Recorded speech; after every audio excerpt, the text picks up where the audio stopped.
Oke, bismillahirrahmanirrahim. Assalamualaikum warahmatullahi wabarakatuh. Berjumpa lagi teman-teman bersama Abang Ganteng.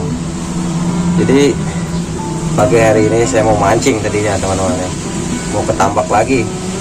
Cuman sayang sekali cuacanya dari kemarin, dari hari Minggu hujan.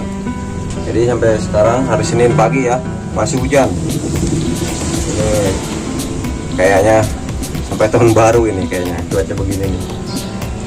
Hujan gerimis, ibaratannya udah mulai mendesak, udah mulai tua pak menurut saya ibaratannya.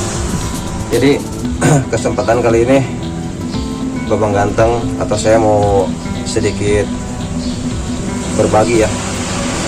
Dan kemarin juga ada yang komen, ada yang menanyakan, bang tolong kasih tahu dong ciri-ciri tambak yang banyak kakapnya ya, atau empang yang banyak kakapnya. Jadi saya akan memberikan tips dan ciri-cirinya nih teman-teman. Jadi ikan kakap itu sebenarnya hewan liar ya, ikan liar di tambak itu, terkecuali di laut sudah pasti liar, karena kalau di laut kan alam liar ibaratnya. Kalau kalau misalkan di tambak itu kan tambak ada pemiliknya pasti ya, ada yang jaganya. Jadi di tambak itu termasuk liar sebenarnya teman-teman. Jadi tidak ditanam sebenarnya kakap itu di tambak ya. Kalau bukan sengaja memang ditanam. Tambak kakap, si kakap itu aslinya ya sebetulnya benihnya itu masuk ya sebesar belatung atau sebesar ujung lidi ya, masuk ke jaring. Sebetulnya nggak ditanam itu si kakap itu. Jadi petani nelayan tambak itu hanya menanam bandeng dan udang biasanya ya. Jadi teman-teman harus jeli dan harus bisa memahami ya bagaimana caranya bisa mengetahui tambak itu ada kakapnya ya. Jadi kakak mau berbagi tips nih. Jadi pertama ya, kalian yang utamakan harus mengenal yang pemilik tambak lah ya. Harus ada yang kenal, minimal walaupun tidak kenal kita izin dulu sama yang punya tambak. Kita mau mancing kakap, dan jangan sekali-kali kalau kita mancing kakap nanti mancingin bandeng, itu fatal nantinya, akan dilarang total. Jadi pemancing yang lain nggak bisa walaupun niatnya mancing kakap. Jadi sekali-kali kalau kita niat mancing kakap, pancinglah kakap, jangan nyari ikan yang lain, apalagi bawa jala. Jangan pernah.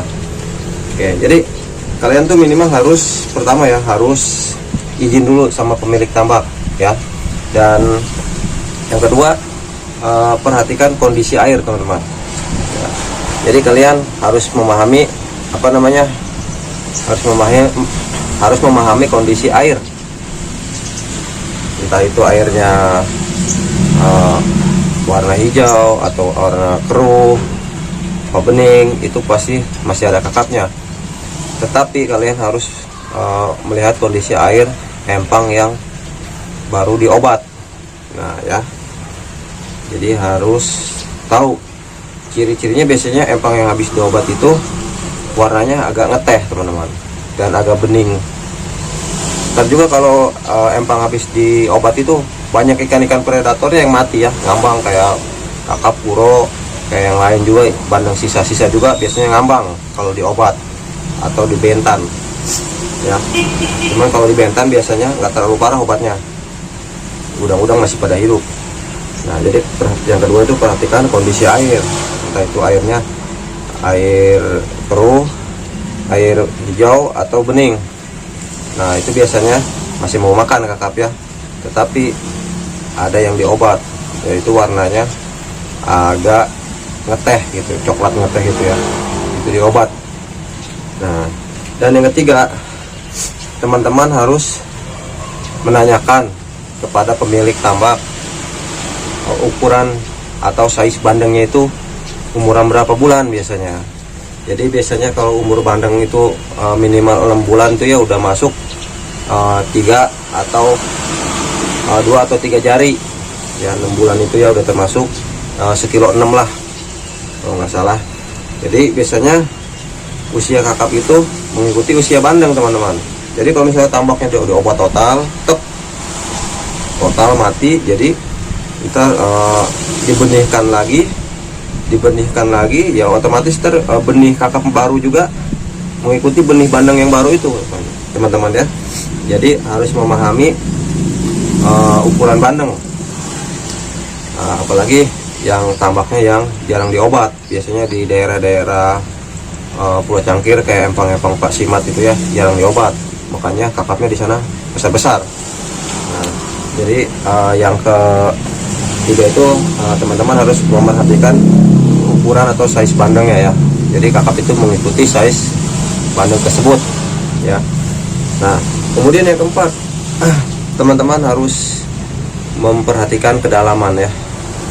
Nah, tambak memang biasanya hanya di pinggir saja teman-teman, sekitar dari galengan atau dari tanggul itu hanya sekitar 2-3 meter dalam, kesananya dangkal ya. Jadi teman-teman harus mengukur kedalaman, jangan asal main lempar ke tengah aja, mentang-mentang di tengah luas ya kan. Tidak seperti itu, karena kakap itu biasanya kalau ditambak hidup di dalam air yang agak dalam ya. Jadi teman-teman harus cari titik yang potensial, di mana yang agak dalam. Silakan tanya sama pemilik tambak, bah di mana ada gobahnya ini, di mana ada tambak yang airnya agak dalam. Nah, teman-teman harus korektif di situ ya.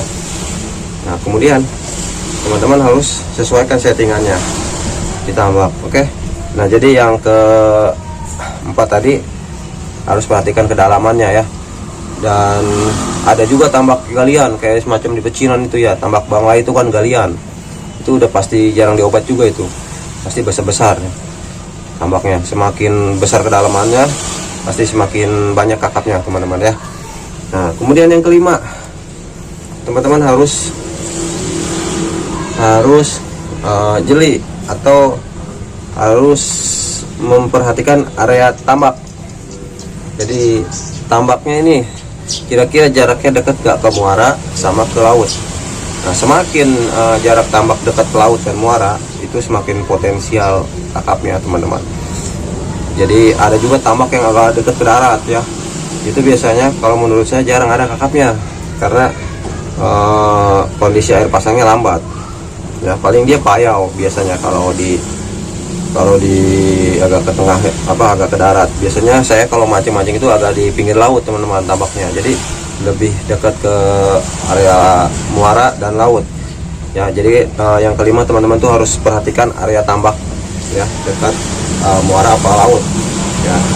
Dan yang keenam, teman-teman juga harus jika ingin menargetkan ikan kakap harus memiliki kejelian ya, jeli dalam melihat pergerakan ikan.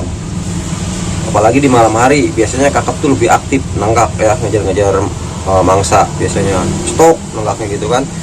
Kalau di siang hari itu jarang ada pergerakan kakap, paling dia ngegelebat gini tuh biasanya kakap. Apalagi kalau air pasang biasanya menggelebat, dia jalannya miring gini kalau kakap, nggak kayak bandeng atau ikan yang lainnya ya. Kakap gini dia miring teman-teman, miring gitu ya, kayak saya miring ya. Jadi teman-teman tuh harus jeli melihat pergerakan kakap, pergerakan ikan. Nah, disitulah segera teman-teman ambil inisiatif untuk mengambil umpan. Apalagi biasanya kalau nanggak tuh, kalau nanggak beda kakap pasti. Kalau nanggak gitu langsung lempar, biasanya nggak lama teman-teman ya. Dan yang ketujuh, teman-teman harus mempunyai info ya dari warga sekitar. Biasanya kakang kalau mencari spot atau tambak bandeng ya, hendak mencari kakap, biasanya babang katek mau info ke tukang ngobor teman-teman, ngobor kepiting. Biasanya yang ngobor kepiting itu lebih tahu ya, jadi dia sering ngobor di area tambak. Nah, ketika ngobor itu para pemburu kepiting itu kan pakai senter gitu ya, pakai lampu, jadi kelihatan kakapnya. Tuh, biasanya kakang mencari info sama para pemburu kepiting ya teman-teman. Kadang mereka juga dapat kepiting, dapat kakap, karena kakap juga boleh diserok sebetulnya ya. karena bebas kalau kakap itu, kecuali yang punya tambaknya tidak mengizinkan untuk diambil kakapnya. Nah jadi yang ketujuh, info warga sekitar ya, atau kakang biasanya info ke tukang obor ada kakapnya atau tidak di empang tersebut, maka langsunglah kalau misalkan ada langsung kita pancingin ya. Dan yang terakhir yang kedelapan, teman-teman harus jeli atau melihat aplikasi ya, info pasang surut air laut. Nah biasanya kalau kakang mau trip, kalau mau menargetkan air pasang misalkan pagi ya, kita harus ke pagi sudah ada di spot atau di lokasi ya, di tambak. Itu pas air masuk biasanya ikan naik ya. Nah jadi kita harus tahu pasang surut air laut ya. Kalau pasangnya malam ya berarti kita kalau mau nargetin air malam, air pasang ya berarti kita mancingnya malam. Biasanya kalau kakang surutnya siang nih, biasanya kalau mancing tambak yang dihajar itu biasanya pintu air sama di rumpon-rumpon teman-teman.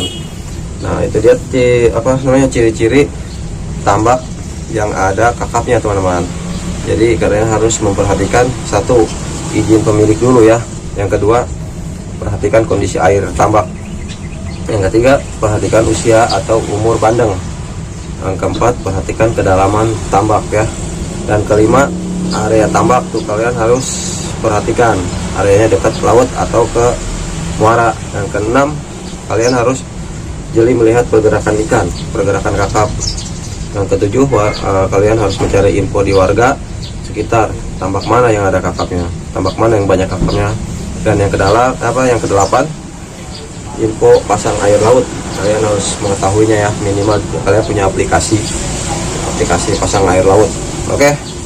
Dan kakang juga ada tips teman-teman buat teman-teman yang mau cepat strike di tambak ya.